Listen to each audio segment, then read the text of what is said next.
चलित वर्ष अग्रपूज्य गजानन महाप्रभुंकर गणेश चतुर्थी की नहीं एवं चलचंचल कटक जिला बांकी गोड़ीसाई अंचल मूर्ति कारीगरी माने तो मूर्ति कारीगरी मानकर ये कौलिक वृत्ति जितेबाला गणेश पूजा आसे अग्रपूज्य गजानन पूजा अर्चना आरंभ हो जाए ता पूर्वर किभली प्रत्येक पूजा मंडप रे प्रभु गणेशंकर ये जो माटीर प्रतिमूर्ति पूजा पाइब बा स्थान पाइबा प्रत्येक दर्शक भक्त श्रद्धालु को आकर्षण कर लक्ष्य नहीं निजर कौलिक वृत्ति को बंचाई रखिंट ये गोड़ीसाई अंचल अनेक मूर्ति कारीगरी तो आम जो मूर्ति निर्माण जो माटीर मूर्ति निर्माण कराऊँच से निर्माण कला रहीचु देखु कई भाव प्रत्येक मूर्ति को आप निखुण सहित देखिए किभली संपूर्ण कारीगरी माने अति निखुणतार सहित भक्ति श्रद्धार सहित ये मूर्ति गुड़ी को निर्माण कर जो प्रतिमूर्ति किभली पूजा मंडप रे पूजा पाइबे गजानन महाप्रभु प्रत्येक भक्त श्रद्धालु को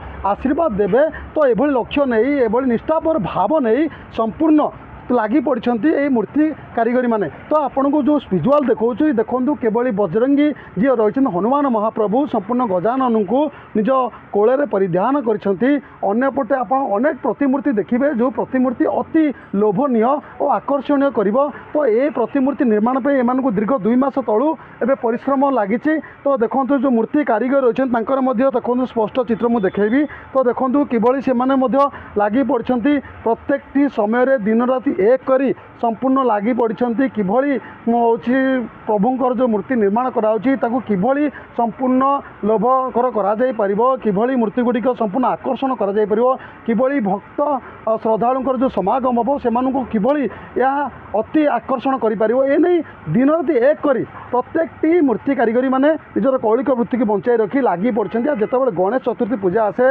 अन्य पूजा आसे से ही माने संपूर्ण चलचल रुहति विशेषकर ये हूँ कौलिक वृत्ति तो कौन कह आज्ञा आपणकर ये जो वृत्ति ये कौलिक वृत्ति आउ केते दिन धरिक आप गणेश पूजा को लेकिन आपणकर ये खलारे प्रभुंकर प्रतिमूर्ति जो माटीर प्रतिमूर्ति निर्माण कार्य आरंभ होलानी केते खुशी रोचन जितेबाला आप प्रभु को स्वतंत्र तांकर चिंतन करी गोटे प्रतिमूर्ति माटी निर्माण कर जय जगन्नाथ यहाँ तो आमर भाग्यर कथा जे आम कौलिक वृत्ति आम पूर्वपुरुष कर भी कूल जन्म पाई आमको निजे भी सौभाग्य मन करूँ तेणुक आम ये कार्य आम निहाती 3 मास तल प्रिपेरेसन रोचु कम करने प्रभुंर कौन विकटाल भी मूर्ति करार ना जमी लोक मैंने पूजा करेंगे भक्ति भाव सहित प्रभु देखिले भक्ति आसो आम भी साहित्य समस्ते बहुत लोक भी ये परिवार भी चलुँच वर्ष आमर तो ये कौलिक वृत्ति से आमर कौन सुविधा सुजोग भी रोनी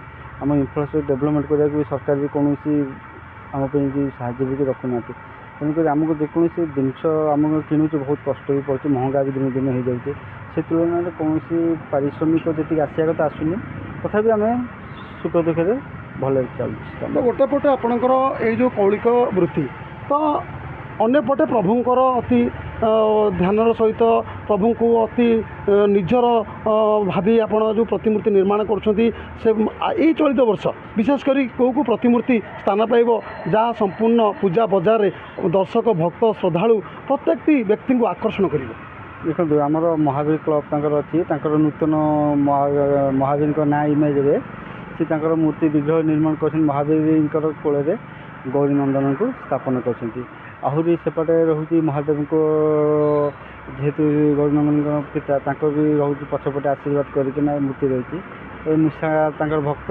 समस्त मूषा बसे आम मूषा सिंहासन करना महाप्रभु को बसईचु आहरी विभिन्न प्रकार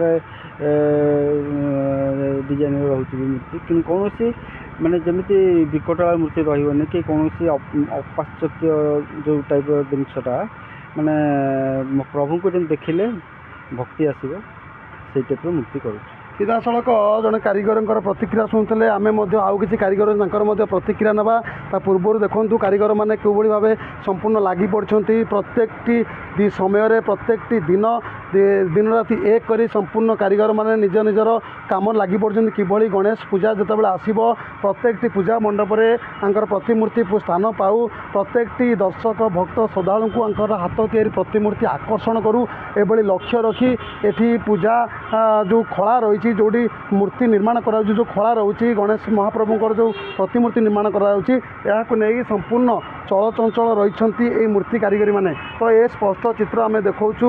ତ ଦେଖନ୍ତୁ କେଉଁଭଳି ଭାବେ ବିଭିନ୍ନ ପ୍ରକାରର ଗଜାନନ ମହାପ୍ରଭୁଙ୍କର ପ୍ରତିମୂର୍ତ୍ତି ନିର୍ମାଣ କରାଯାଉଛି ଯାହାର ସୌନ୍ଦର୍ଯ୍ୟ ଅପୂରଣୀୟ, ଯାହା କହିବା ବି ସମ୍ଭବପର ନୁହଁ। ଯାହା ଆମେ ଆପଣଙ୍କୁ ଏଠି ଯେଉଁ ଖଳା ରହିଛି, ଯେଉଁ ପ୍ରତିମୂର୍ତ୍ତି ନିର୍ମାଣ ଖଳା ରହିଛି, ଏହି ଖଳାରେ ଏ ସ୍ପଷ୍ଟ ଚିତ୍ର ଆମେ ଦେଖାଉଛୁ। ଏଠି ମଧ୍ୟ ଅନେକ କାରିଗର ରହିଛନ୍ତି। ଆପଣ ଦେଖିପାରୁଥିବେ ଏହି ଚିତ୍ର, ଯେଉଁ ଚିତ୍ର ସେମାନଙ୍କୁ ଯେଉଁ ପ୍ରକାର ପରିଶ୍ରମ କରିବାକୁ ପଡ଼ୁଛି, ତାଙ୍କ ପାରିଶ୍ରମିକ ଯେଉଁ ଭଳିଆ ମିଳିବା ଦରକାର ତାହା ମଧ୍ୟ ମିଳୁନଥିବା ମଧ୍ୟ କାରିଗରମାନେ କହୁଥିଲେ। ଭାଇ କେତେ ସମୟ ପରିଶ୍ରମ କରୁଛନ୍ତି ଆଉ କେମିତି ଆପଣଙ୍କର ଏଇ ଯେଉଁ ନିଖୁଣତା ରହୁଛି ନିର୍ମାଣ ପାଇଁ କେତେ ଖୁସି ରହିଛନ୍ତି? ବହୁତ ଖୁସି ଅଛି। ଆଉ 8ରୁ 10 ଘଣ୍ଟା କାମ କରିବାକୁ ପଡ଼ୁଛି। ଆଉ ପ୍ରଭୁଙ୍କ କାମ କରୁଛ, କେତେ ଖୁସି ଅଛି? ବହୁତ ଖୁସି ଅଛି। ପ୍ରଭୁଙ୍କ କାମ କରିବାକୁ ମୁଁ ବହୁତ ଖୁସି ଅଛି। ଚଳିଯାଉଛି ପରିବାର? ଆଜ୍ଞା ଆଜ୍ଞା ଭଲ ତ ଯେତିକି ରୋଜଗାର ହେଉଛି 8-10 ହଜାର ଚଳିଯାଉଛି ଆରାମରେ। ଆଉ ସିଧାସଳଖ ଜଣେ କାରିଗରଙ୍କ ପ୍ରତିକ୍ରିୟା ଶୁଣୁଥିଲେ। ଆଉ ଜଣେ ଭାଇ ରହିଛନ୍ତି। ଭାଇ ତ ଆମେ ଦେଖନ୍ତୁ ସିଧାସଳଖ ସ୍ପଷ୍ଟ ଚିତ୍ରକୁ ଉପରେ ସେ ଭାଇ ଜଣକ ସମ୍ପୂର୍ଣ୍ଣ ନିଜର ଯେଉଁ କଳା ଦ୍ୱାରା ପ୍ରଭୁ ଗଜାନନଙ୍କର ପ୍ରତିମୂର୍ତ୍ତି ନିର୍ମାଣ କରୁଛନ୍ତି। ମାଟିରେ ଏବେ ସୁସଜ୍ଜିତ କରାଯାଉଛନ୍ତି ପ୍ରଭୁ ଗଜାନନଙ୍କୁ। ଅନ୍ୟପଟେ ଆଉ ଦିନ କେଇଟା ପରେ ଏଠି ରଙ୍ଗ ପ୍ରଭୁଙ୍କୁ ଦିଆଯିବ। ତ ଆମେ ମଧ୍ୟ ସେ ଭାଇଙ୍କର ପ୍ରତିକ୍ରିୟା ନେବା। କ'ଣ ଭାଇ ଟିକେ କହିବେ, ଆପଣଙ୍କର ଯେତେବେଳେ ଏଇ ମୂର୍ତ୍ତି ନିର୍ମାଣ କାର୍ଯ୍ୟ ଆରମ୍ଭ କରୁଛନ୍ତି ତ କେମିତି ଆପଣ କେତେ ଖୁସି ରହୁଛନ୍ତି ଆଉ ଆପଣଙ୍କର ଏଇ ମୂର୍ତ୍ତି ନିର୍ମାଣକୁ ନେଇକି କେତେ ସମୟ ଦେବାକୁ ପଡ଼ୁଛି, ଏହାଦ୍ୱାରା ଆପଣ ନିଜ ଆତ୍ମସନ୍ତୋଷ କେତେ ଲାଭ କରୁଛନ୍ତି? ଅନ୍ୟପଟେ ଯଦି କହିବା ପ୍ରଭୁଙ୍କର ଏବେ ମାଟି କାମ ଚାଲିଛି, ରଙ୍ଗ କାମ କେବେଠୁ ଆରମ୍ଭ ହେବ, ଏ ପ୍ରତିମୂର୍ତ୍ତି କେମିତି ସ୍ଥାନ ପାଇବ ପ୍ରତି ପୂଜା ମଣ୍ଡପରେ, ଆକୁ ନେଇ କେତେ ଆପଣ ଖୁସି ଅଛନ୍ତି?